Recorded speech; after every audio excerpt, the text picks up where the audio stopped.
bom dia a todos, todas. Eu queria abrir aqui o nosso painel. Na verdade, hoje a gente está abrindo todos os eventos que a BV Rio está realizando durante a Rio Climate Action Week. E, além de ser a abertura da nossa programação, nós vamos explorar aqui um tema que é bastante desafiador, que é como integrar políticas e recursos para escalar a restauração no Brasil.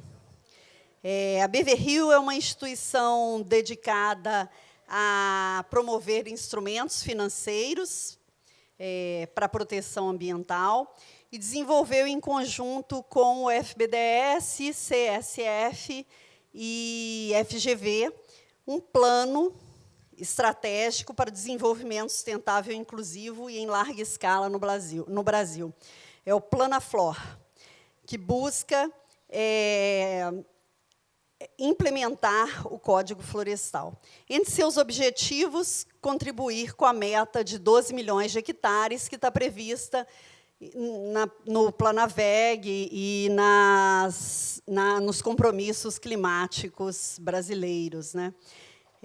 A restauração tem impacto direto nas 3 grandes crises ambientais: crise climática, de perda de biodiversidade e escassez hídrica. E o Código Florestal, se for plenamente implementado, ele pode viabilizar até 21 milhões de hectares para restauração, em áreas de déficit de reserva legal e de APP. Uma parte disso pode ser compensada, mas tem esse número de 21 milhões de hectares que podem ser recuperados. O nosso objetivo hoje aqui não é só debater sobre os avanços da restauração. Nós convidamos instituições que têm lidado com restauração, mas a gente quer também discutir sobre os desafios operacionais para escalar a restauração. O meu papel, junto com a Cissa Gonçalves, que vai ser a moderadora do segundo painel, é provocar os convidados para compartilhar qual que é essa receita secreta e de todos os ingredientes necessários para que a restauração realmente aconteça na ponta.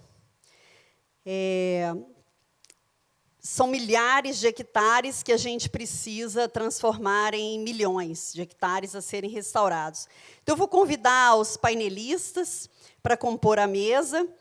A gente tem a honra de contar com especialistas que atuam em diferentes pontos da cadeia da restauração, desse grande ecossistema, do financiamento público, a gestão de fundos, da ponte entre ciência, políticas públicas, governança local e arranjos financeiros inovadores. Eu vou convidá-los um a um, então, para subir à mesa aqui. Vou começar com Marcos Cardoso Santiago. Tudo bem? Pode sentar em qualquer lugar. Pode sentar em qualquer lugar, mas eu vou pedir para a gente dar uma alternada de gênero aqui nos próximos. O Marcos é chefe do Departamento de Meio Ambiente do BNDES, é economista, com graduação, mestrado e doutorado pela UFRJ, e traz uma trajetória sólida em economia e políticas públicas.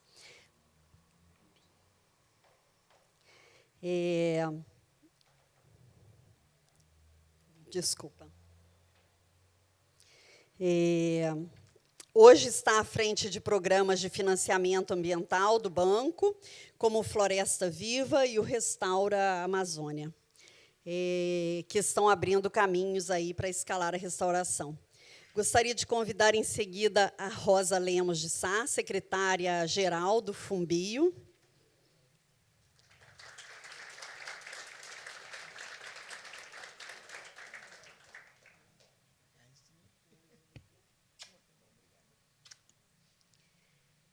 A Rosa está no Fumbio desde 2010, é doutora em conservação da vida selvagem pela Universidade da Flórida. Rosa tem uma carreira marcada por liderança em conservação e mudanças climáticas, com passagem pelo WWF, Fundação Beth Gordon Moore, e é referência nacional e internacional em estratégias de conservação, sendo conselheira de instituições de destaque, como WCS, Associação Mico Leão Dourado, e é conselheira do Planaflor. E é importante destacar aqui, nesse momento, que o Fumbio ele tem uma relevância porque atua na gestão de recursos para a conservação e para a restauração. Eu chamo agora o Rafael Loyola, diretor executivo da Fundação Brasileira para o Desenvolvimento Sustentável.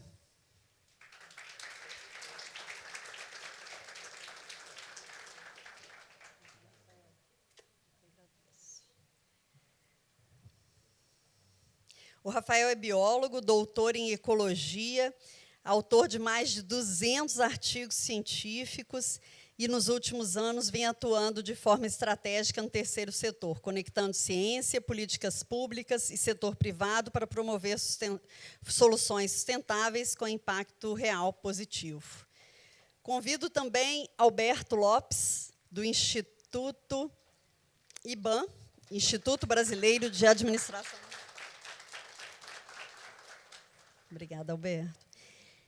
O Alberto tem uma longa trajetória, ele é mestre em gestão de territórios pela UFRJ e na sua trabalha na agenda ambiental já há bastante tempo, ocupou o cargo no Ministério do Meio Ambiente, na ONU Habitat, e atualmente dedica-se a projetos na Amazônia voltados à restauração florestal e ambiental ligada aos municípios.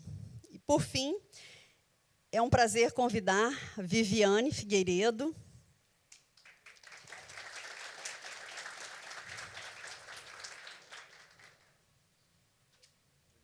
A Viviane é da Conservação Internacional, é bióloga, doutora e pós-doutora em geociência e há mais de 15 anos atua em pesquisa e implementação de projetos de conservação e restauração na Amazônia. Ela lidera iniciativas financiadas por grandes parceiros internacionais, articula redes como a Aliança pela Restauração da Amazônia e é uma voz importante na integração entre ciência, políticas públicas e impacto social. Muito obrigada a todos por se juntarem a nós. Gostaria de agradecer aos nossos parceiros de realização desse painel e vamos dar início agora às nossas discussões. Obrigado a todos por terem vindo nos assistir. Eu vou começar essa discussão com o Marcos. Marcos, o BNDES tem desempenhado um papel relevante em alavancar essa agenda da restauração. Como é que a gente faz para garantir que esses programas do banco não sejam apenas a disponibilidade de recursos, mas de modelos que podem ser replicáveis e capazes de atrair capital privado e gerar impacto? Bom dia a todos e todas. É um prazer estar aqui representando o banco. Quem deveria estar aqui é a nossa diretora, Tereza Campelo, mas por uma questão de recuperação, de cirurgia, ela não pôde vir, mas mandou um abraço a todo mundo. Queria falar que é um prazer estar aqui do lado de todos, são parceiros da gente de verdade, né? E o Rafael que está ali, está sorrindo ali, foi um nome uma escolha bem bacana, né? Porque a gente não botou gestor de recursos, a gente botou parceiro gestores, né? Então, que vai muito além da gestão do recurso, que é o que a gente tem experimentado nesses últimos 2, 3 anos aqui. Primeiro com o Fumbio, né, Rosa?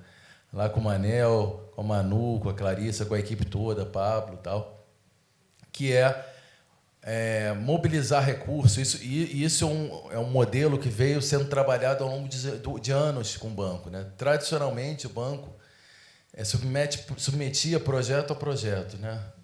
E aí, Rosa, você sabe, né? Turma joelha no milho, né? Tem o sofrimento, né, que a gente tem que passar, tem, claro, o seu lado bom, né, da blindagem da governança, mas é custoso e leva tempo, né? Então, a gente foi lançando, foi o Márcio Macedo, né? Não sei se o Márcio está aqui. Todo mundo conhece o Márcio, né? Ele diz que ele é antigo, mas como é que é? Ele fala experiente, sei lá como é que ele fala. Mas ele trabalhou muito nessa coisa do IBMA, né? O Rafa também tem essa carinha de novo ali, mas já também trabalhou no IBMA, que era a iniciativa BNDES Mata Atlântica, né? Que foi uma iniciativa já que começou a trabalhar no conceito de fazer chamadas de projetos, não tinha figura do parceiro gestor, mas já teve esse conceito de, pelo menos, padronizar, né? Então, vou fazer uma chamada para um bioma com projetos com características parecidas para acelerar, escalar, né? Que eu acho que é o tema central aqui. E aí, depois, a gente fez... isso foi em 2015, olha só o tempo, né, passando. E a gente foi evoluindo, fez também a chamada do Resteco, né, como a gente chama, né, Rafa? Também foi em 2015, a restauração ecológica, né? Também foi em 2015. E a gente foi evoluindo, e eu acho que o modelo que a gente consagrou ali com o Fumbio, né, que é o Floresta Viva, ele tem um conceito, primeiro, de trabalhar todos os biomas, né? Então, um desafio enorme, né, de fazer todos os biomas, né, Rosa? E ele também teve o desafio de trabalhar com outro parceiro. Então, o banco trouxe, né, convidou o Match Fund com o conceito de Match Fund. Então, o banco fez um compromisso, para quem não conhece, de 250 milhões de reais ao longo de 7 anos. Então, é aquele ponto que a gente sempre escuta, né? Todo mundo que trabalha com restauração sabe. Pô, mas e o depois, né? E o depois da restauração? Como é que eu faço para garantir o que a gente fez? Um monitoramento de, no mínimo, 2 anos. Então, a gente conseguiu garantir esses projetos e trabalhar com um parceiro privado. Foi outro desafio. Então, o banco conseguiu ali captar 250 e, com um trabalho ali super bem feito do Fumbio, a gente conseguiu alavancar hoje mais de 250. Então, abrimos o canal, já lançamos aqui 9 editais, temos mais 5, né, Rosa? Não sei se o pessoal te contou aí, já na boca para lançar. Mais 5 estão ali na fase final de aprovação, então vamos ter em breve, aí, provavelmente em setembro, 14 editais lançados. São mais de 60 projetos, quase 8.000 hectares contratados. Então, foi um sucesso. Tanto foi um sucesso que a gente vai lançar hoje Floresta Viva 2025, que é mais uma iniciativa, o Thiago está ali, vai fazer parte da mesa, né? Porque a gente lançou, a gente fez o compromisso de chegar até 500 milhões, conseguimos, e graças a esse sucesso, vamos fazer o segundo hoje, 11h30. Também, que vai atuar em todos os biomas, menos a Amazônia. Por quê?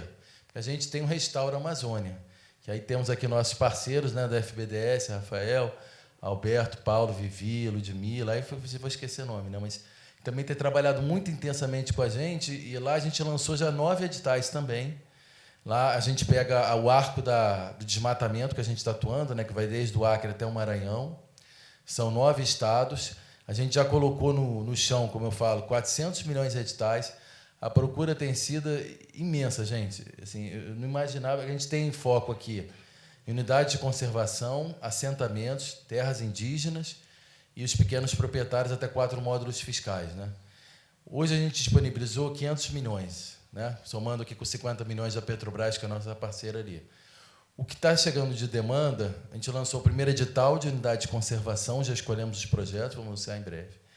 Fizemos o segundo de assentamentos, fizemos o terceiro de terras indígenas. Eu estava assim, mas será que a gente vai conseguir tanto projeto de assentamento em terras indígenas? Eu tinha mesmo essa dúvida. E vai chegar aí, Vivi, 1 bilhão, acho que, de demanda.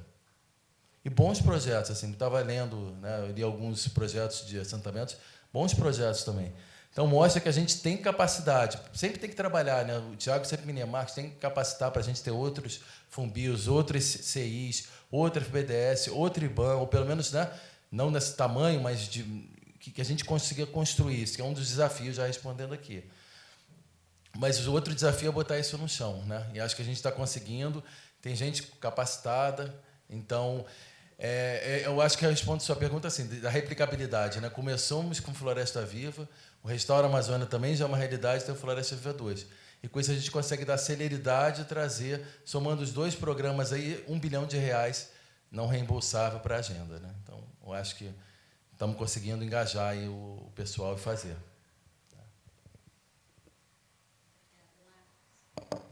Obrigada, Marcos. Seguindo aqui, um ponto até que o Marcos colocou, Rosa, que eu queria explorar com você, é essa transformação do recurso em impacto, né, que você mencionou. o Fumbio tem trabalhado justamente nessa aplicação de recursos para a conservação, para a restauração. Como é que a gente equilibra agilidade, transparência, flexibilidade na gestão desses fundos, especialmente num país tão diverso como o Brasil, né? Bom, primeiro, obrigada pelo convite. Parabéns à BV Rio pelo evento. A semana aqui de discussão é excelente. É um prazer estar aqui na mesa com os parceiros profissionais da área de instituições muito relevantes. Olha, eu acho que uma das coisas mais importantes que precisa ser trabalhada é a governança desses projetos, né? A segurança na governança, uma governança robusta, faz uma diferença total para o sucesso desse projeto, né?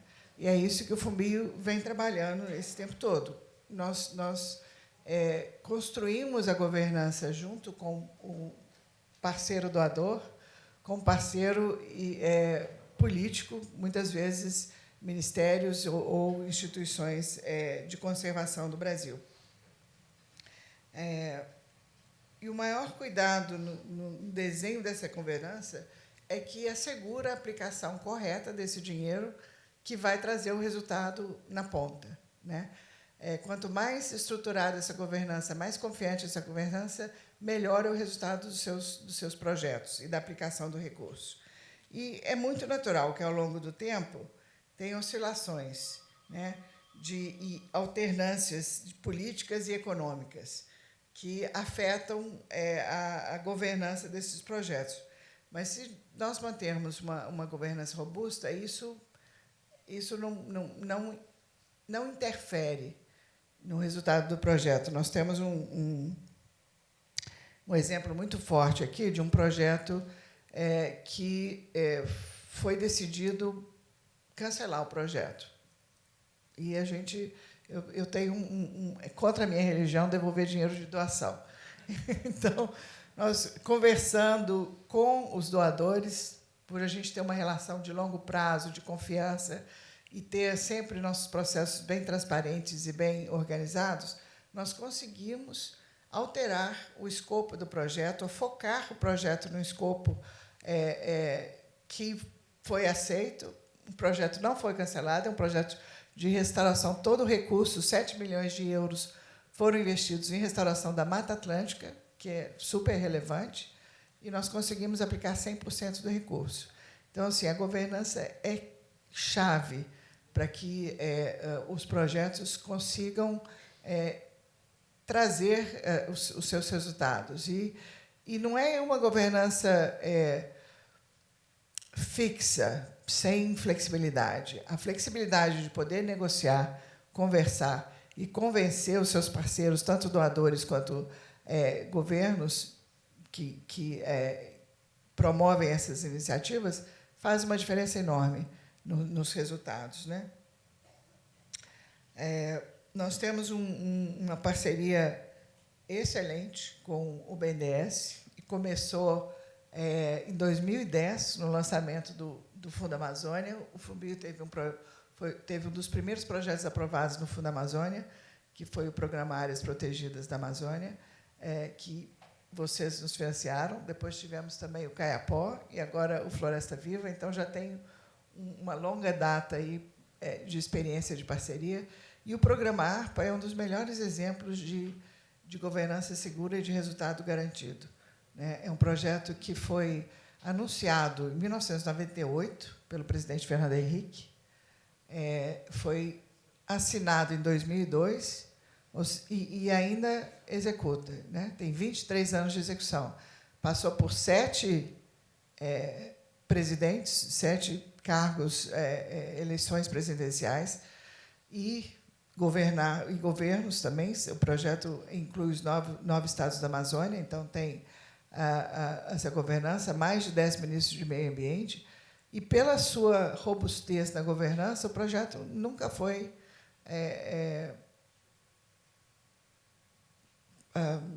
cancelado ou modificado, né? Ele tem ainda esse sucesso que virou modelo para vários outros países e replicado aqui também no Brasil. Então, essa confiança no parceiro e essa governança robusta é que nos traz esse sucesso, né? E o Floresta Viva é o exemplo disso. O poder de convocação do BNDES é invejável. É o que toda ONG gostaria de ter. A gente tenta, muitas vezes, trazer o setor privado para trabalhar conosco, ficamos anos negociando e nem sempre somos bem-sucedidos, nós, ONGs. O BNDES levanta a mão, conseguiu, no Floresta Viva, mais de 10 empresas parceiras, com recursos voluntários, né? Não de obrigações, mas recursos de doação para esse investimento. Já foram editais em todos os biomas, que já foram feitos, abertos e são bem-sucedidos. E esse é um resultado fenomenal de investimento na parte socioambiental do BNDES, que agora vai ter uma fase 2. Eu fico muito feliz em ouvir que vai ter o Floresta Viva 2. A mesma coisa, parceria de longo prazo com o KfW, que nós também temos, essa garantia, né, de essa confiança, e que é possível, através dessa confiança, escalar a restauração. Com os 12 milhões de hectares que você mencionou da nossa meta do NDC, você tem que ter milhões de investimento e uma gama de parceiros e de executores na ponta também muito importante. O Fumbio, a nossa missão de aportar recursos para a conservação não é só dinheiro, é também trabalhar com inúmeros parceiros na ponta. Nós somos um mecanismo financeiro, né? A gente faz os editais, mas quem vai plantar não é o Fumbio. Nesses quase 30 anos de existência do Fumbio, nós conectamos mais de 100 doadores, mais de 450 parceiros locais que executam, e temos um modelo de expansão dessas atividades. Por trabalharmos com todos os estados, em todas essas, com os 450 parceiros, a gente tem um conhecimento muito grande das diferenças locais e das capacidades locais. E o nosso trabalho também promove o amadurecimento dessas instituições, né, com aprendizado, com a governança bem-sucedida. E eu acho que é isso, né? Esse efeito de governança robusta, parceria com o governo, com empresas privadas, com ONGs, com a academia, é que faz essa agenda alavancar, crescer tanto no Brasil e ter esse efeito positivo.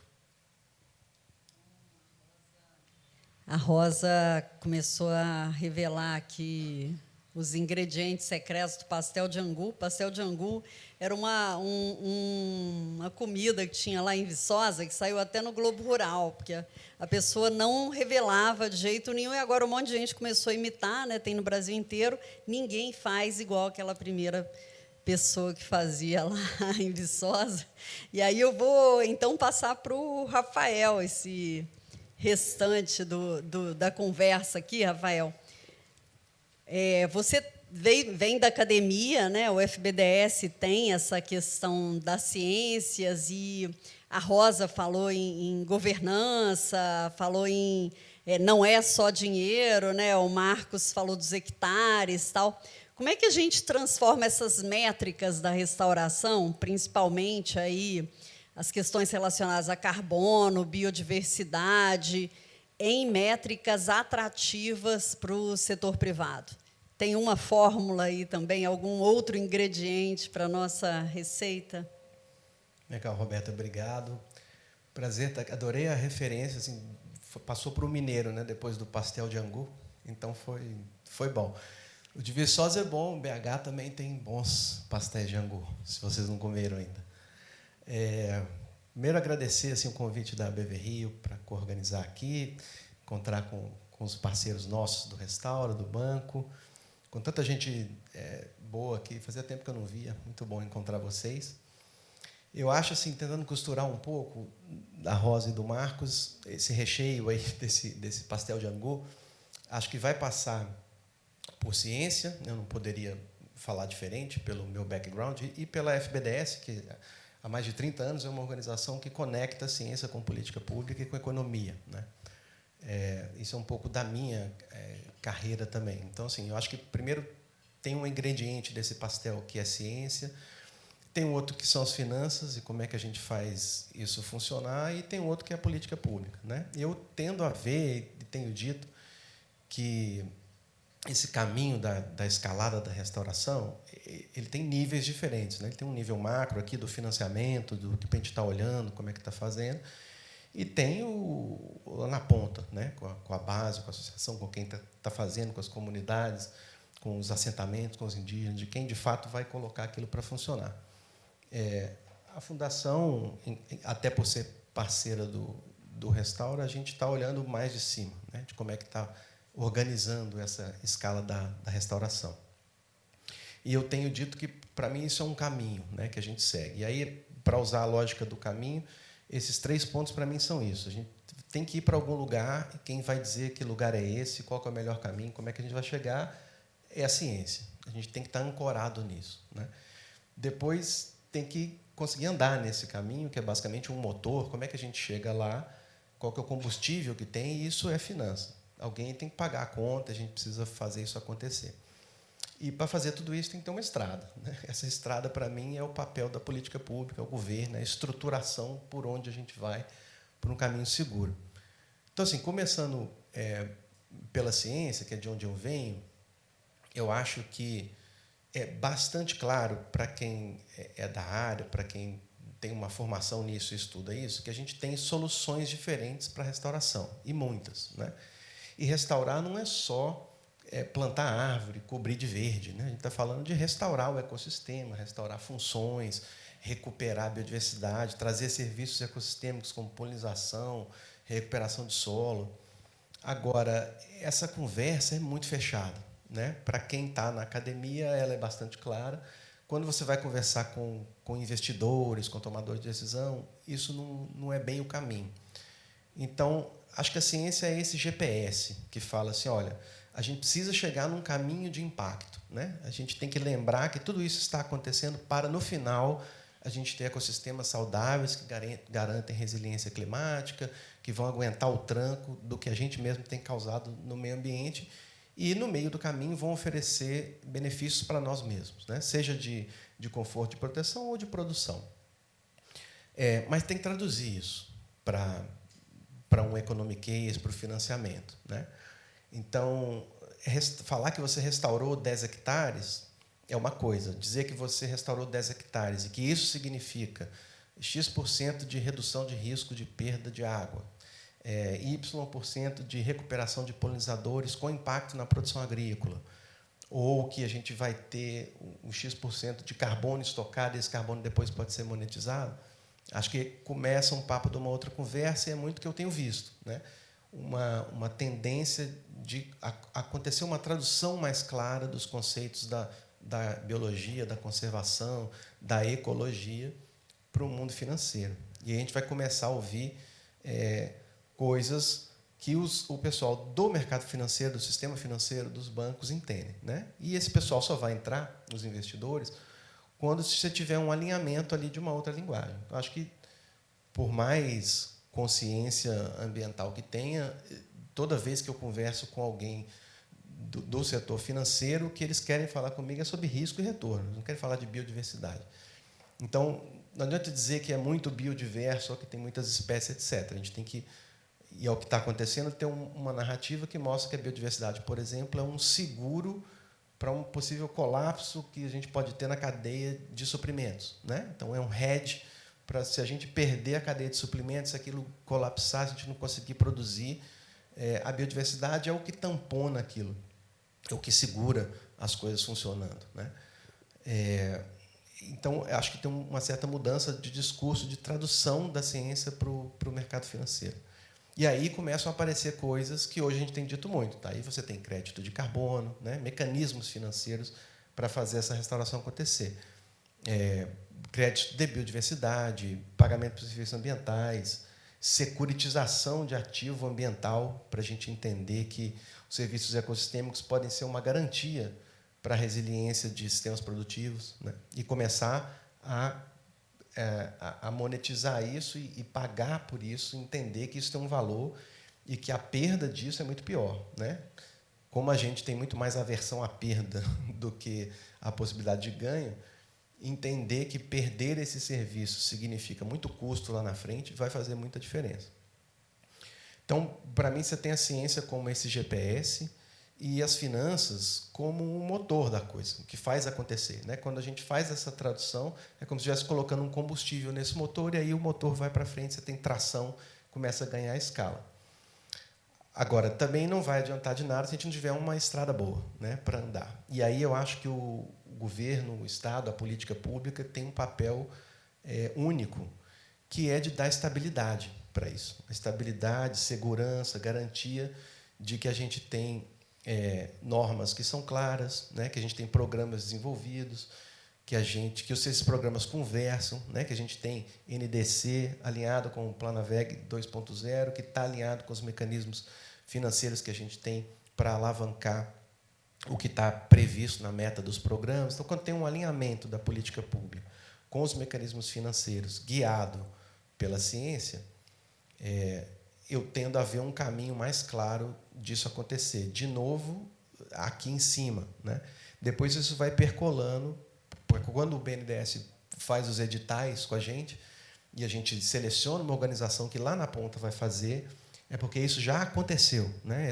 Essa tradução já rolou e aí a gente chegou naquela organização. Mas lá na ponta vai ter um monte de outros problemas que isso aqui não resolve. E, por fim, essa segurança que as políticas públicas dão é o que a gente precisa para ter garantia de que esses editais vão funcionar. E aí essa minha última conexão com o que a Rosa falou sobre governança, né?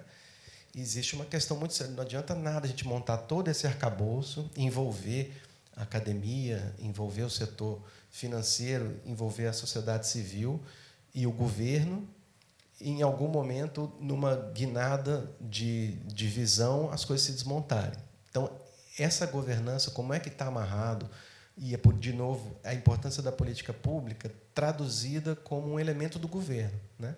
Se o Estado, e não o governo em si, amarrou aquilo de uma maneira, com vários, a minha metáfora é sempre essa, com vários ganchos diferentes, soltar todos eles é muito complicado. Então, se você tem um arranjo bem claro, como que o BNDES está fazendo com os organizadores, junto com o governo, se as políticas do governo estão garantindo que a gente consegue andar nesse caminho seguro, se tem financiamento e uma série de organizações que estão dispostas a implementar tudo que está sendo discutido aqui lá na ponta, então acho que tem um caminho legal. E aí, sempre vou terminar assim, eu acho que o Brasil tem tudo, né? Tem a faca e o queijo na mão. Tem ciência de ponta, há muito tempo, tem mecanismos de financiamento e que cada vez mais crescem, né? O Fundo Amazônia mesmo, semana passada, não sei, a gente estava em comemoração dos 17 anos, nunca executou tanto recurso, então isso está crescendo. A gente tem apetite internacional para investir nessa finança verde que a gente tem aqui. Então, todos esses elementos estão dados. A gente precisa valorizar o que já existe, que é um pouco esse papo aqui, e enxergar lá na frente, né? Falar de restauração é falar de futuro. A gente não restaura agora, a gente restaura para frente, a gente restaura para o que vem, para o que a gente está planejando, para quem está chegando depois. Então, desde que a gente alinhe o nosso GPS da ciência com o motor que as finanças permitem, com um caminho bem pavimentado pelas políticas públicas, a gente tem tudo para liderar essa mudança da restauração e aí efetivamente escalar isso lá na frente. Muito obrigada, Rafael. Acho que a gente passou aqui por diversas questões, inclusive bastante, né, sobre a governança, e a Rosa pontuou bem, o Rafael, o Marcos falou um pouco sobre os projetos do BNDES e a quantidade de recursos. E eu queria passar, então, para um olhar mais interno, assim, na dimensão local da restauração. Queria passar para o Alberto. A gente sabe que, para escalar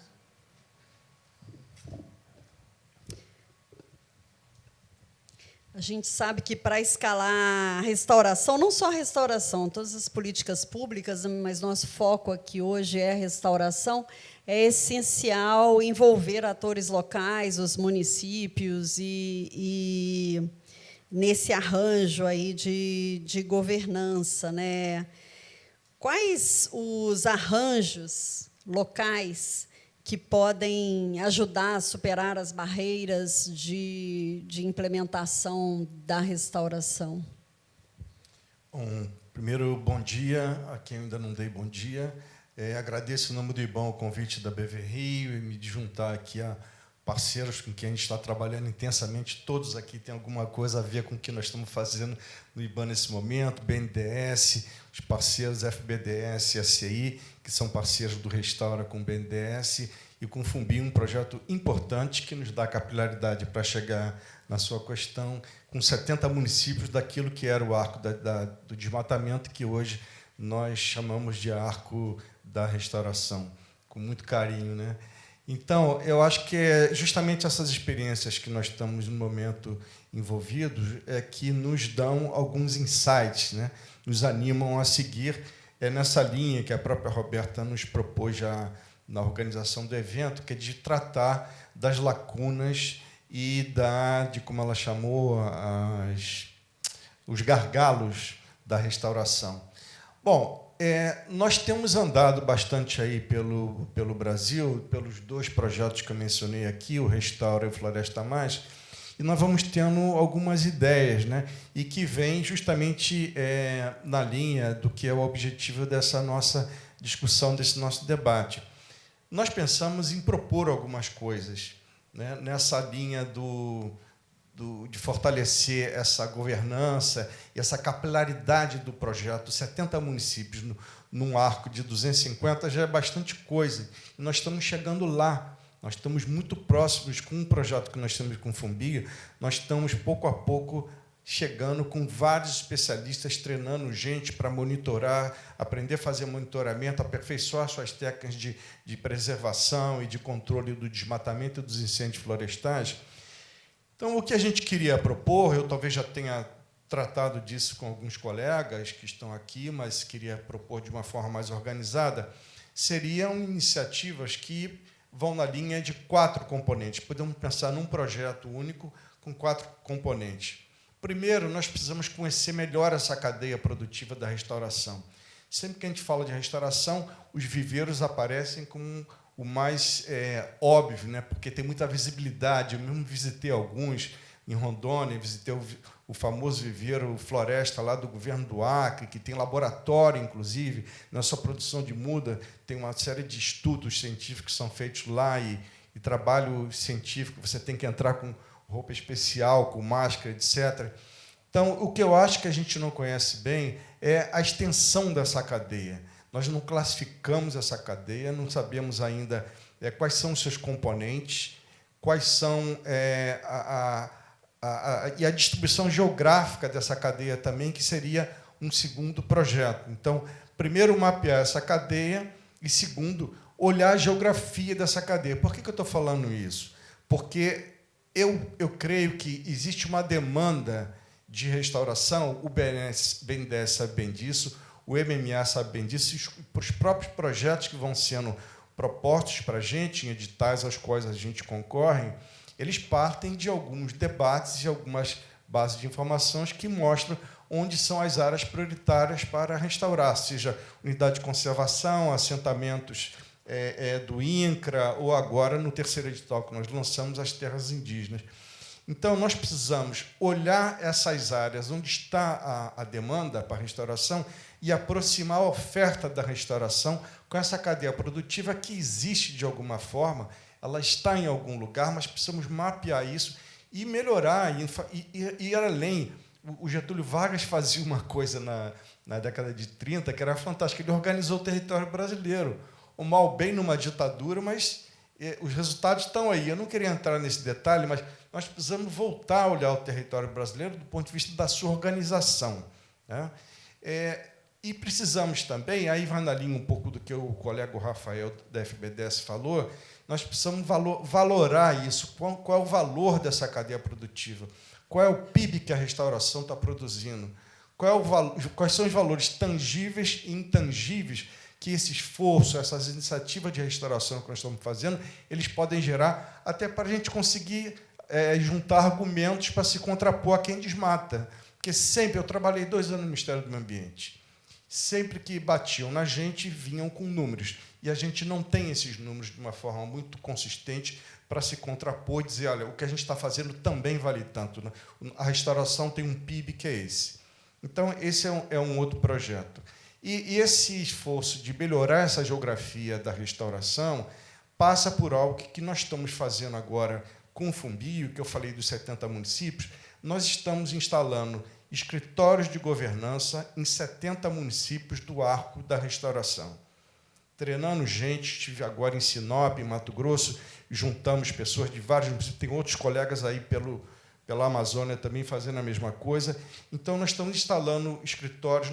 O Fumbio, que é parceiro no projeto, está mandando equipamentos, tem uma soma enorme, um volume enorme de recursos que está sendo usado em doação de equipamentos, drones, notebooks, programas especiais de monitoramento ligado à plataforma do INPE, etc., e que precisam ser vistos como canais de multiplicação, ou seja, não adianta a gente montar esses escritórios e depois eles não terem continuidade. Nós precisamos agregar ações novas a essa rede que nós estamos montando para ganhar governança e ganhar capilaridade. E, finalmente, eu encerro o que seria o 4º projeto, desse grande projeto que a gente imagina. Nós precisamos fazer na restauração o que o agronegócio faz muito bem. Eles fazem feiras. Eles vão lá se encontrar, eles vendem máquinas, eles mostram o que estão fazendo, eles fazem network. Nós tínhamos que, a cada 2 anos, levar essa cadeia produtiva da restauração para um lugar da Amazônia, a cada 2 anos pode mudar, e fazê-los trocar experiência, mostrar os seus resultados, trocar figurinha e juntar os financiadores com a ciência, com as universidades que estão fazendo pesquisa, com os donos de viveiro. Eu fecho os olhos e eu vejo isso acontecendo. Eu acho que é algo que valeria a pena investir, porque isso nos daria potência para a gente continuar trabalhando nesse sentido. E eu encerro com essas pobres ideias. Muito bom. Bom que a gente só chamou gente que acredita, né, que vai dar certo, que ninguém até agora... Acho que a Viviane agora ficou mais difícil, né? Você não vai poder negar. A CI tem testado modelos de negócios e arranjos financeiros, né, para restauração. Eu queria que você comentasse quais são os arranjos que vocês têm encontrado mais efetivos e que poderiam gerar essa escala para restauração. Bom dia a todos. Agradeço muito aqui o convite e um prazer estar aqui com os nossos parceiros, que a gente se encontra tanto online, semanalmente, às vezes. É muito bom estar aqui presente com vocês, com essa discussão, que eu acho que já são muitos anos discutindo a escala da restauração, né, como é que a gente alcança isso, sem esquecer da conservação também. Acho que elas andam juntas, e isso, né, a gente consegue conectar, né, lições aprendidas, né, de todo esse histórico, né, trazendo isso. A CI, atualmente, a gente tem, né, a gente atua em 3 biomas, né, com mais ênfase, então a gente está muito presente ali na Amazônia. Eu, particularmente, fico com todos esses projetos da Amazônia, mas a gente também tem atuação na Mata Atlântica, no Cerrado, com diferentes abordagens, né, em cada um desses territórios. E o olhar é sempre muito de olhar para a ponta, olhar para a implementação. Acho que um pouco do que a Rosa falou, e, na verdade, um pouco do que cada um aqui falou, vai me ajudar um pouco nessa fala também.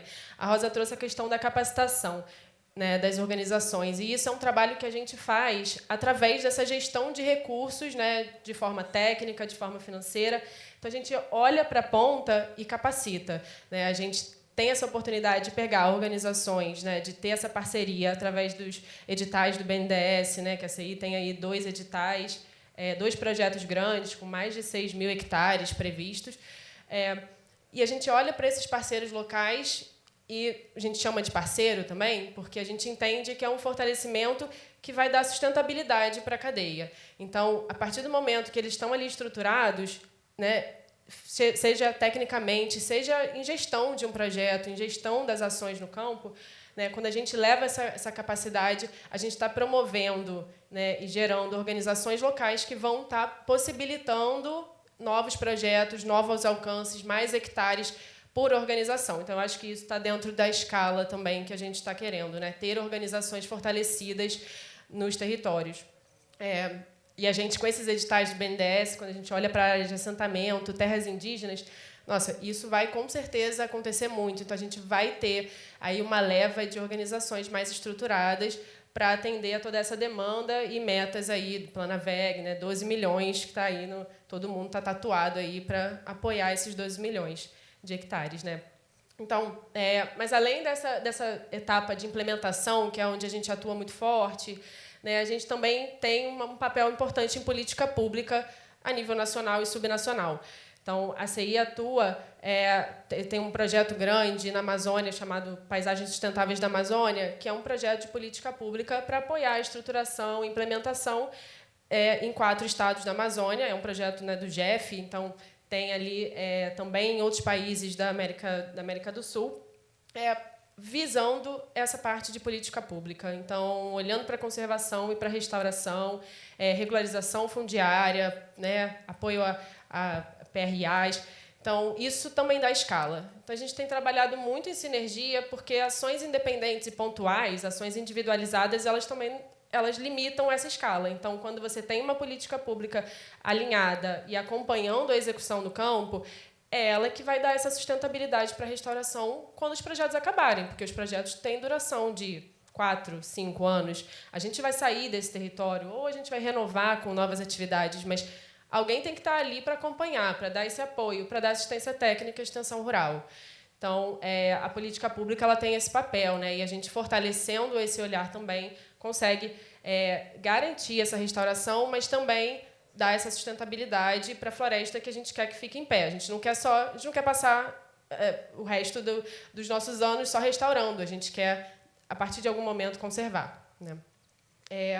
Então, acho que isso é uma forma de escala que a gente tem olhado muito na CI, né? Mas, além disso, o que a gente tem visto e até estudado como que isso nos territórios onde a gente atua pode ser mais potencializado através desses mecanismos financeiros, né? Então, a gente tem crédito de carbono, pagamento por serviço ambiental, a cadeia produtiva da sociobiodiversidade. Então, acho que são arranjos que podem ser criados, que a gente ainda está vendo para a Amazônia em específico, né? Assim, bem em fase de organização, né? Então, crédito de carbono. Existem projetos, né? Existem empresas atuando com crédito de carbono vinculado à restauração. Essas empresas elas geralmente geram estruturação de uma cadeia, né? E aí, como o Alberto falou, né? O quão importante é a estruturação da cadeia da restauração dentro desses territórios, onde a demanda por restauração é muito grande. Então, né, a gente tem as empresas de carbono, a gente tem as concessões florestais, né, que estão aí, a gente está falando de muitos hectares, a gente está falando de 10, 20, 30 mil hectares, e atrelados a crédito de carbono. E esse crédito sendo de alta integridade, com biodiversidade, com inclusão social, com salvaguardas socioambientais atreladas, né? E aí o governo federal está trazendo as diretrizes de salvaguardas para projetos de carbono. Então, acho que isso tudo a gente tem ali uma possibilidade de ter um mecanismo financeiro ativado e um mecanismo financeiro que vai gerar mais renda para aquelas áreas de restauração, podendo dar mais escala, podendo ter mais hectares, mas garantindo também o benefício para o proprietário. E aí isso garante que o projeto que a gente implementou ali permaneça naquelas áreas. Bom, falando também sobre a cadeia da biodiversidade, né, da sociobiodiversidade e a cadeia de valor. Na Amazônia a gente tem, né, a gente sabe, tem aí cacau, açaí, tem a palma, castanha. são cadeias estruturadas a nível local, fortalecendo cooperativas, né? Então existem diversas cooperativas, muito benefício às comunidades locais, né? Eles são muito engajados, né, nas suas cadeias, mas isso é tudo muito a nível local. E aí qual é o gargalo, né? A gente está falando de um escoamento que aí não tem uma eficiência, então uma política pública apoiando, né, um escoamento para o mercado, uma organização a nível de mercado também, porque ficando muito localmente, o produto tem um valor X. Quando isso alcança um nível de mercado e esses produtos chegam em outros setores, em outros lugares, você tem ali um valor agregado a esses produtos e isso vai né, entrar nesse looping de gerar mais renda, de engajar mais empregos, de ter pessoas, né, olhando para um sistema agroflorestal que vai vender a amêndoa do cacau, querendo se engajar naquilo, mas lembrando que o sistema agroflorestal é um sistema biodiverso. Então, a gente tem que, né, ter sempre esse arcabouço da pesquisa, né, trazendo essa questão de um SAF biodiverso mais produtivo, para atrair, para gerar adesão. Porque eu acho que a adesão do pequeno proprietário, a adesão das comunidades com a restauração, ela tá ligada um pouco a qual é o benefício que ela vai ter através daquela atividade, né? E aí, acho que um outro mecanismo seria ali o programa, o pagamento por serviço ambiental. Então, na Amazônia, a gente tem alguns programas, né, no Amazonas, do Estado do Amazonas, o Estado do Pará, o governo do Pará tem um programa de PSA ainda em lições aprendidas, ali numa fase de melhorias desse programa. Tem o Floresta Mais, que é a nível federal também, que é um programa de pagamento por serviço ambiental, mas ainda é algo mais preliminar. Então, tem ali uma oportunidade de você levar um PSA para a restauração, porque hoje em dia a gente fala de PSA muito em manter a floresta em pé, então um PSA voltado para a conservação das áreas, mas como é que a gente tem um pagamento por aquela área que está sendo restaurada? E aí, volto a dizer, é o engajamento do proprietário, da comunidade, recebendo um recurso, né, para manter aquela área, para fazer uma manutenção com uma assistência técnica, né, do governo. Mas o PSA, a gente entende que, para você ter esse recurso, para fazer esse pagamento, você precisa de um fundo, né? Um fundo estável para manter isso e para que não seja só a nível de projeto, a nível de 4 anos, e que seja mais a longo prazo. Então, é uma oportunidade. A gente tem aí, né, saindo da Amazônia e vindo aqui para o Espírito Santo, o Reflorestar.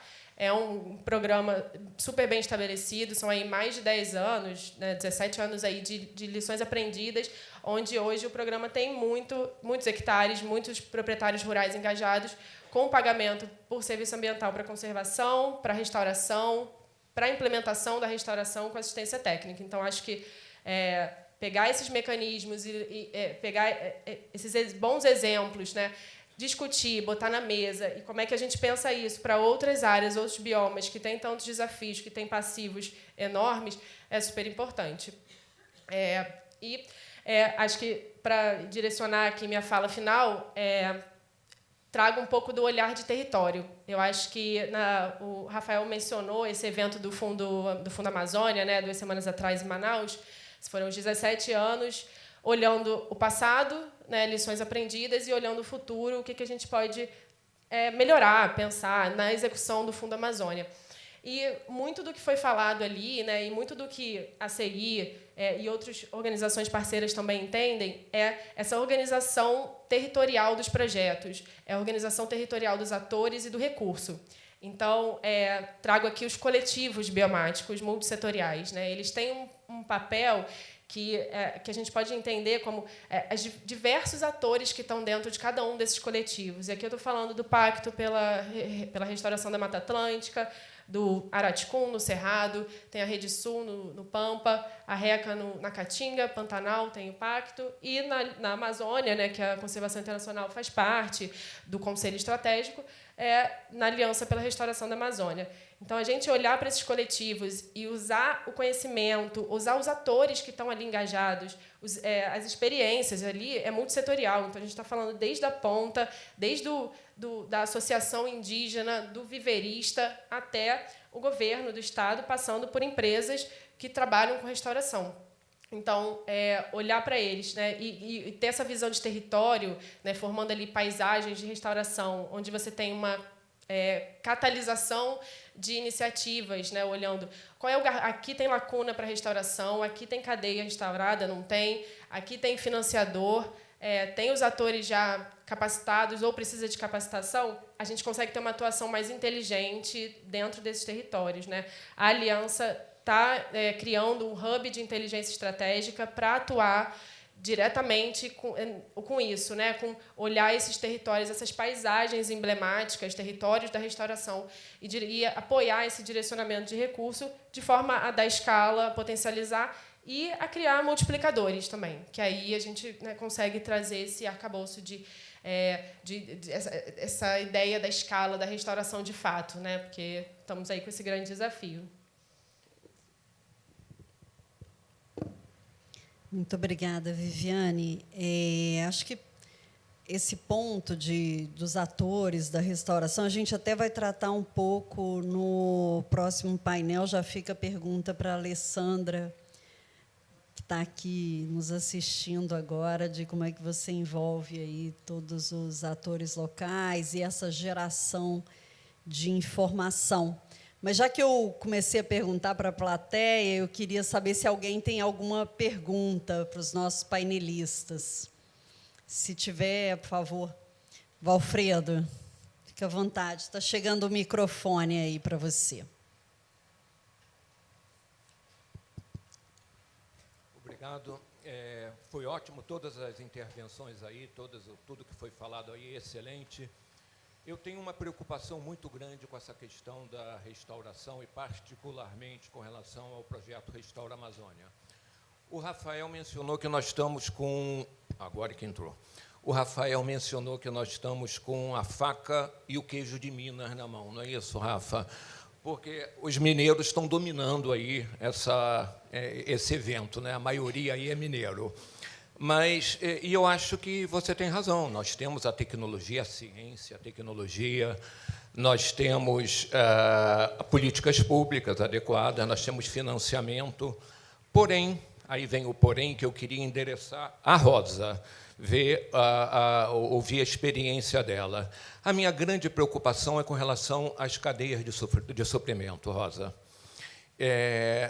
Quando a gente coloca projetos do nível, do escopo do Restaura Amazônia, que, Marcos, me corrija se eu estiver errado, é o maior projeto da história do Fundo Amazônia, não é? Se eu estiver errado, me corrija, por favor.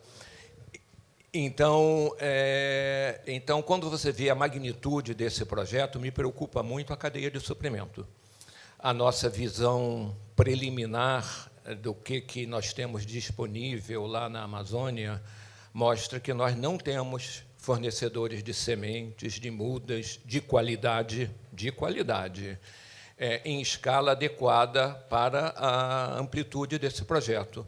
Então, eu queria entender um pouquinho, já que o Fumbio está nessa estrada já há bastante tempo, como é que vocês estão lidando com isso? Qual é a experiência de vocês? Como é que vocês estão contornando esse gargalo nesses suprimentos básicos, né? Sem isso, a gente pode ter política pública, a gente pode ter dinheiro, a gente pode ter ciência. Se não tiver a matéria-prima, a coisa fica complicada. Então, eu queria ouvir um pouquinho da sua experiência nisso, tá, Rosa?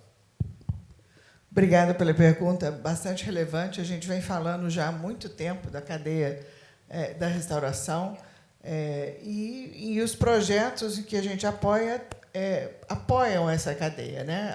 A construção dessa cadeia de viveiros, de coletores de sementes, os próprios plantadores de árvores, né? Dos viveiros. Mas é uma coisa que me surpreende, e o Marcos mencionou aqui agora, a demanda é enorme. E, quando a gente abre um edital, a gente tem fornecedores de semente, a gente tem viveiros, a gente tem plantadores, a gente tem instituição. Você abre o edital, você recebe muito mais proposta do que a gente consegue financiar. Então, eu acho que não há impedimento dos trabalhos de restauração por não ter uma cadeia mais estruturada, mais capaz de fazer mais, porque o recurso que a gente tem não chega a demandar mais do que nós temos em termos de oferta, né?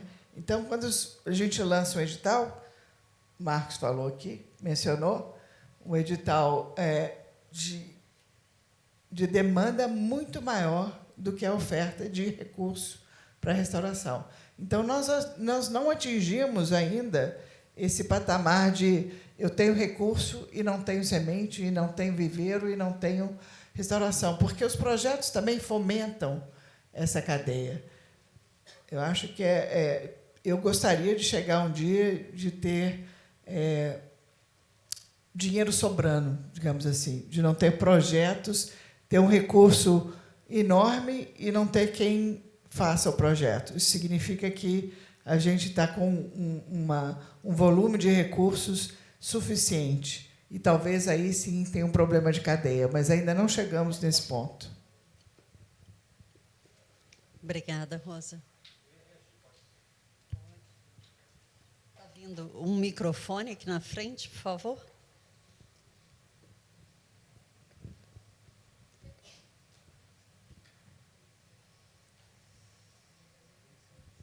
Boa tarde, pessoal. Boa tarde, não, bom dia, né? Eu sou o Tiago, estou como diretor de florestas do MMA, responsável pela implementação do Planaveg.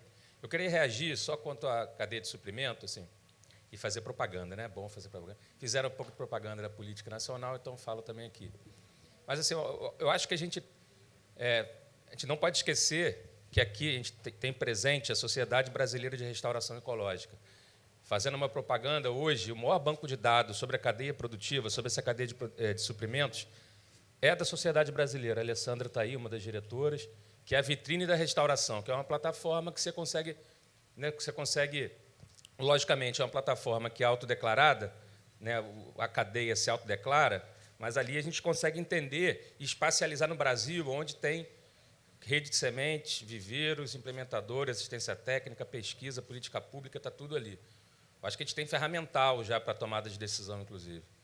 Mas quanto à qualidade da muda, acho que tem qualidade da muda, qualidade da implementação, acho que tem duas coisas que a gente tem que olhar com muito cuidado.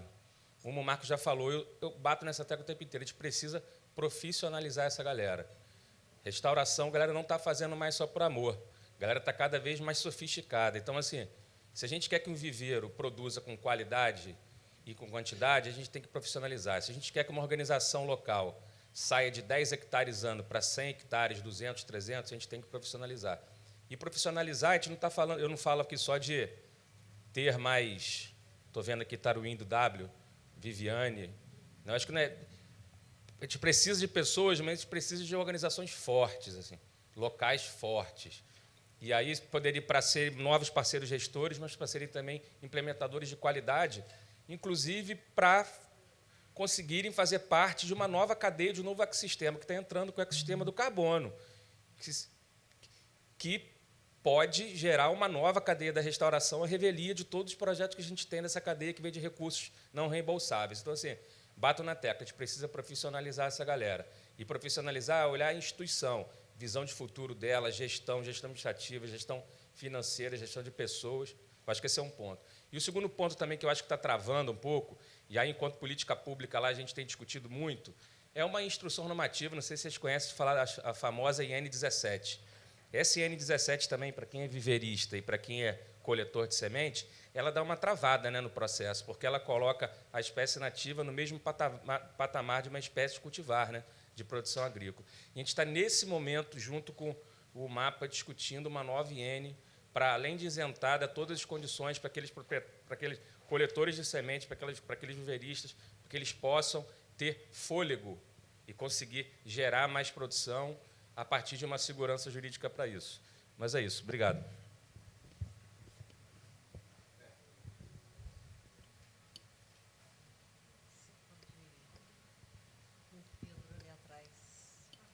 Pedro, não era? Vamos lá, Mauro. Está tranquilo.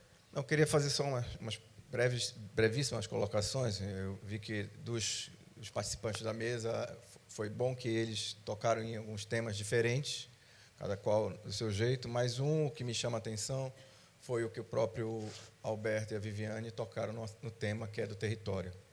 Eu acho que, para a gente fazer restauração, a gente está avançando muito na questão dos planos de negócio, da economia, e eu acho que a solução passa pela economia. Eu fui secretário de Meio Ambiente do Estado do Pará por quase 6 anos, até setembro do ano passado, e uma das coisas que mais a gente tinha dificuldade era a questão fundiária. Então, para a gente fazer restauração, para a gente criar um mercado de carbono, para que a gente faça ações, estou aqui com o Tiago nessa caminhada. Nós estamos falando aqui de futuro, mas a regularização fundiária é do século passado, se não do século retrasado. E nós ainda estamos nesse patamar. Ainda temos muitos cartórios usando livros, há um avanço na digitalização e na informatização dos sistemas, mas ainda não é suficiente. Só que essa velocidade precisa acompanhar as transformações que a gente está acontecendo. Então, uma das coisas que a gente fez no Pará foi o CAR automatizado, e no CAR automatizado, uma das descobertas paralelas foi exatamente a fragilidade dos sistemas fundiários do Brasil, seja do INCRA, seja da FUNAI, seja do IBAMA. Então, há necessidade de se fazer um grande mutirão de reorganização desses sistemas que atingem, seja a área fundiária, seja a área ambiental. E que o CAR está revelando, e a automatização do CAR está revelando essas fragilidades. Então, a gente precisa trabalhar nisso, é uma coisa muito prática, muito pragmática, que vai além da questão filosófica de como a gente vai fazer a teoria da transformação para os pequenos e para as pequenas propriedades rurais. Se a gente não tratar dessa questão prática em cada um desses elementos, em cada um desses projetos que vocês estão falando, talvez a gente tenha um desafio muito maior do que a gente está enfrentando em termos de restauração. E a minha preocupação também é porque, na questão geopolítica, hoje você tem o país dominante que não está a fim de trabalhar essas questões, não está a fim de trabalhar as questões climáticas. E isso tem um peso muito grande, inclusive no financiamento externo de possíveis iniciativas positivas que a gente possa ter no território brasileiro. Então, acho que o papel do BNDES é importantíssimo nisso, como um banco, um dos maiores bancos de fomento do mundo, para que a gente possa avançar nisso. Mas, insisto, a gente tem que trabalhar em sistemas de informatização, inteligência artificial, para resolver a questão da regularização fundiária no país.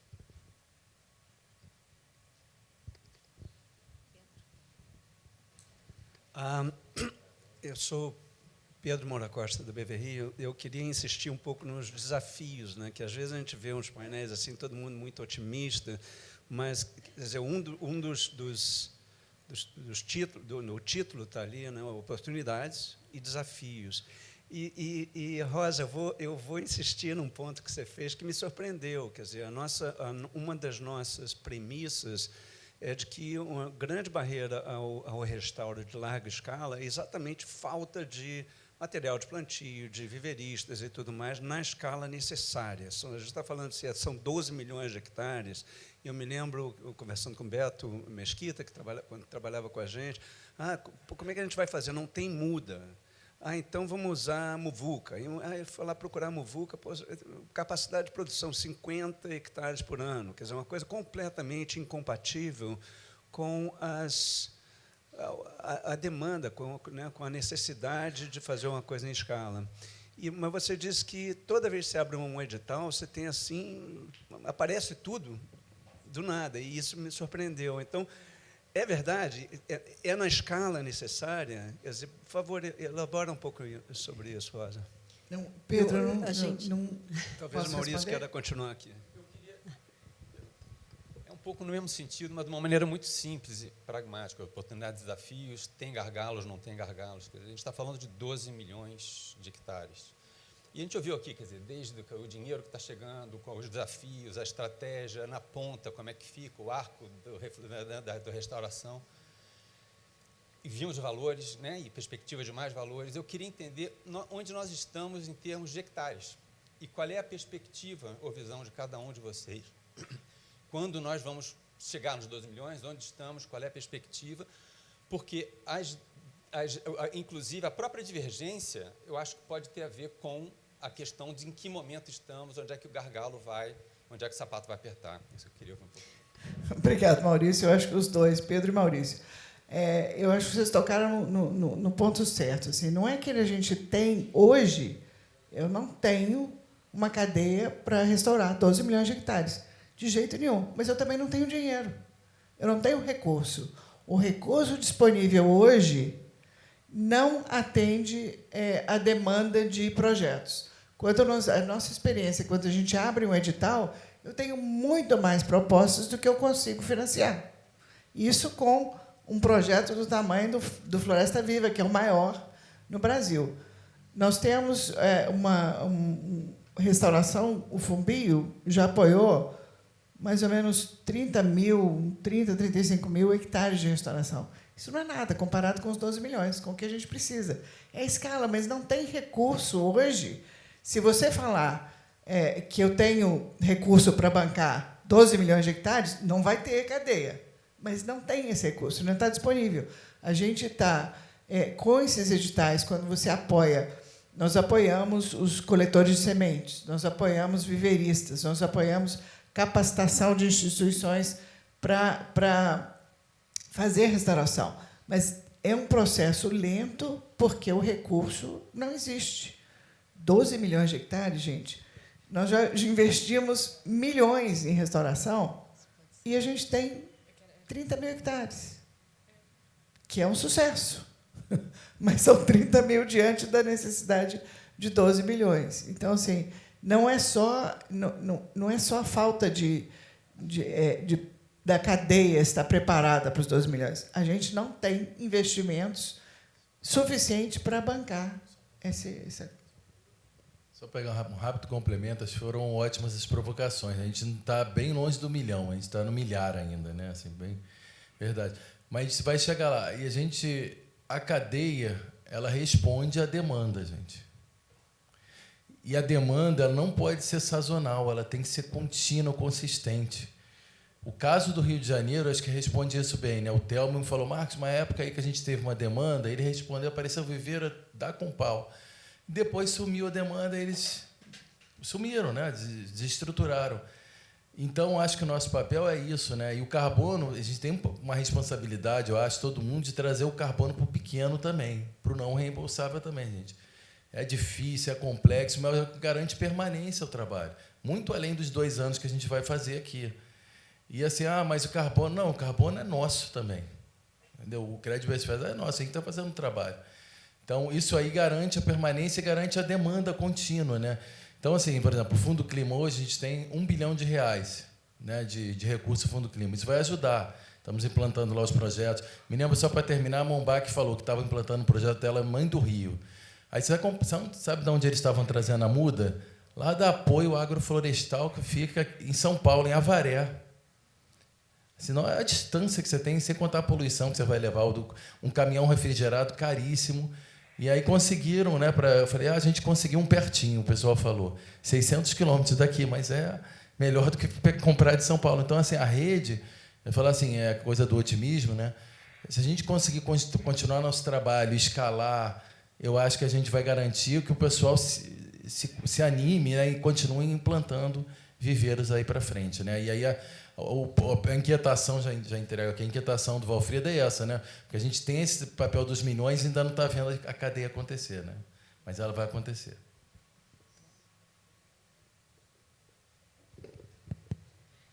Só uma reação a isso, né? Amanhã tem uma mesa sobre cadeia da restauração, cadeia produtiva, às 9h, no Ação e Cidadania. A gente vai falar um pouquinho sobre isso. Então, acho que vale a pena continuar lá essa discussão. Mas sobre essa questão da escala, eu acho que tem 2 pontos aqui para a gente também, talvez, tranquilizar um pouco, não sei, da curva de aprendizagem e curva de organização, né? A gente está correndo, né, contra o tempo aqui, gerando modelos ou se organizando, captando recurso. Em algum momento, isso vai entrar numa exponencial, onde a gente vai conseguir implementar isso em uma escala muito maior. Então, acho que agora a gente está num momento de modelos. E aí, um pouco do que eu falei aqui, de crédito, PSA, arranjo de técnicas de restauração, né, técnicas produtivas. Acho que esses arranjos, a gente vai entendendo isso nos territórios e como isso pode potencializar. Né? A gente tem 1 hectare de SAF e 10 de regeneração natural assistida numa mesma propriedade. Se isso se multiplicar em todo o passivo, né, isso pode dar um apoio. Então, acho que a gente pensar nesses arranjos de mecanismos financeiros e não pensar num individual. Né? Você pode ter uma cadeia, um sistema agroflorestal de cacau, gerando renda, entrando para a cadeia da sociobiodiversidade, ele receber um PSA pela restauração, ele gerar um crédito de carbono. Então, acho que isso vai agregando e vai gerando mais adesão a todos esses programas, um pouco aí do que o colega do Pará falou também. Só para inquietar aqui, por causa dos desafios do Pedro, acho que tem 2 coisas ainda que juntam isso no que a Vivi disse, que é assim, em algum momento, eu também concordo, a gente está começando. Né? Começou bem, estou animado, mas tem desafios. E aí eu acho que vai esbarrar em esse preço tem que cair, né, gente? É muito caro. É por isso que a gente, na FBDS, é a mesma coisa. As propostas que a gente recebe é muito maior do que o recurso que tem, porque é muito caro essa restauração. E a gente vai precisar de uma certa economia de escala. E aí vai esbarrar no outro problema. Cadê essa área? Né? Porque tem muita área, mas não tem, não. E ela não tá, ela é toda fragmentada. Né? Você não vai achar uma área de 1 milhão de hectares para restaurar e falar, agora vai ficar barato, porque a área é enorme. Porque essa área não existe. Né? Então, esse é um outro problema. Como é que vai mobilizar, vai esbarrar na questão fundiária que o Mauro trouxe? Enfim, tem toda uma coisa para organizar aí, que a gente está no milhar, que bom, mas para chegar no milhão vai esbarrar em problemas que são um pouco mais estruturais, que não depende nem só do financiamento. Né? Vai ser legal ouvir o que as empresas estão resolvendo aqui no próximo painel. Né? Eu queria só destacar um aspecto importante do projeto Restaura, que nós estamos fazendo, IBAN, FBDS e ICI, com o BNDES, que é o seguinte: está sendo previsto nos editais um investimento naquilo que a gente chama de restauração que planta. Então, tem o mínimo, por exemplo, 200 hectares. Tem um edital que o mínimo era 200 hectares. Então, a proposta chega com 200 hectares de plantio efetivo. Mas o próprio edital que está sendo desenhado, ele prevê que hajam investimentos em melhorar a capacidade da cadeia continuar fazendo a restauração, ou seja, criar condições logísticas, criar viveiros mais sustentáveis, criar laboratórios de sementes e melhorar a capacidade dos próprios responsáveis pela restauração lá em campo, lá na sua capilaridade, de jogar isso para frente. Eu visitei em fevereiro, por causa do Restaura, o ICMBio em Rondônia, o do Acre também, mas o de Rondônia foi assim meio chocante, porque o Parque dos Campos Amazônicos estava a 18 horas de viagem na época das chuvas para chegar lá. E o carro atola, e quem ajuda a desatolar são desmatadores, às vezes, que pegam o carro do ICMBio e são solidários e vice-versa. Né? Então, eu fiquei pensando o seguinte: nós chegamos a ver o material da unidade que o ICMBio tem lá dentro do parque, porque todas as unidades de conservação deveriam ter uma instalação lá, que também servisse não só para controlar a unidade de conservação, fiscalizar, mas também fazer restauração. E, apesar do esforço heróico deles, a situação é muito precária. Quem é que quer morar permanentemente numa estação do ICMBio a 18 quilômetros, 18 horas de viagem da capital? Está entendendo? Então, quando eu falo em investimento nessa geografia da restauração, é ajudar o ICMBio também a fortalecer essa capacidade de ação lá no território deles. E vários outros exemplos podiam ser dados. Então, estou procurando um exemplo prático. Obrigada. Foi ótima essa provocação aqui. Acho que transformou a receita mineira, Rafael, virou baiana agora com essa pimenta toda. Mas eu vou deixar a Miriam e o Pedro fazerem as últimas perguntas aqui para a gente partir para o final. Obrigada, Roberta. Miriam, da Premav. Trabalho com restauração há 40 anos. E eu quero, primeiro, parabenizar, né, todos que estão no painel e que estão nessa sala. Eu tenho certeza que fazem um trabalho maravilhoso, fantástico. se não fosse todo esse esforço coletivo, a gente não estaria aqui hoje apresentando resultados que são muito importantes. Mas eu quero fazer mais uma provocação, que é a seguinte: eu acho que, para nós pararmos de mendigar áreas, que é o que a gente está fazendo aqui, né? Pelo amor de Deus, faz parte do meu projeto, eu te dou palanque, eu te dou muda, eu te ajudo, te dou assistência técnica, eu ajudo a monitorar, estou até pagando um carbono, vem para o meu projeto. A gente precisa discutir o sistema de outra forma. Não é discutir aqui sistemas de restauração. Não é que não é discutir, a gente precisa de todos esses sistemas. Mas a restauração precisa entrar no sistema maior. E o sistema maior é fazer cumprir o Código Florestal. Foi o que a Roberta falou aqui no início. A gente tem um potencial de 21 milhões de hectares, tem a nossa meta de 12 milhões, e como é que faz isso acontecer? Eu tenho várias sugestões, mas uma delas é assim: a gente tem aqui BNDES, mas cadê o Banco do Brasil aqui? Nós estamos na casa do banco, e o banco deveria estar aqui como um dos agentes de implementação do Código Florestal. Simples, gente, é muito simples. É fazer com que quem está lá pedindo dinheiro apresente o seu atestado de adequação da propriedade. E aí a gente vai ter milhões de brasileiros nessa cadeia da restauração, e com a demanda sendo gerada, aí a gente vai ter a permanência da cadeia, que é poder ter segurança para fazer viveiro, que é poder ter segurança para os serviços, né, os terceiros criarem empresas para oferecer o serviço de plantio de árvores. Então, isso vai gerar a demanda.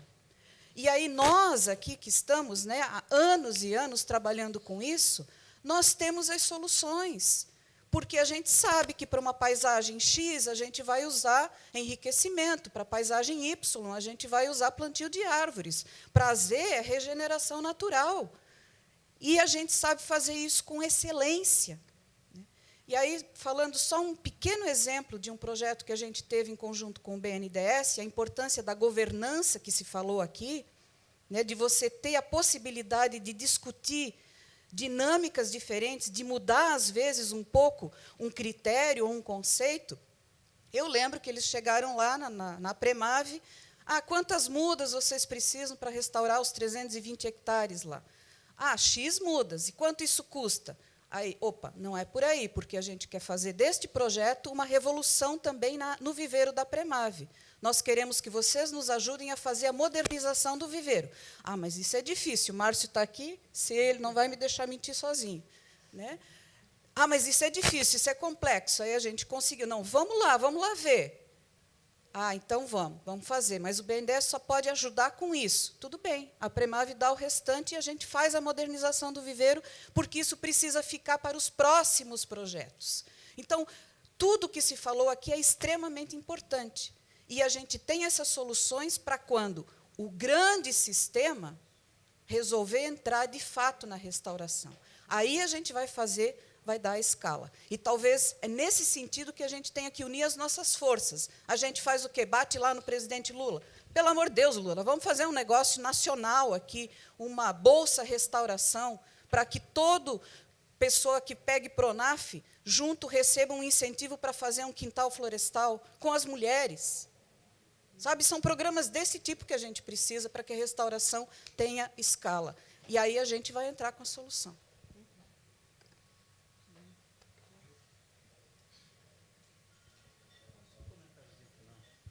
Só um comentário final, Roberta.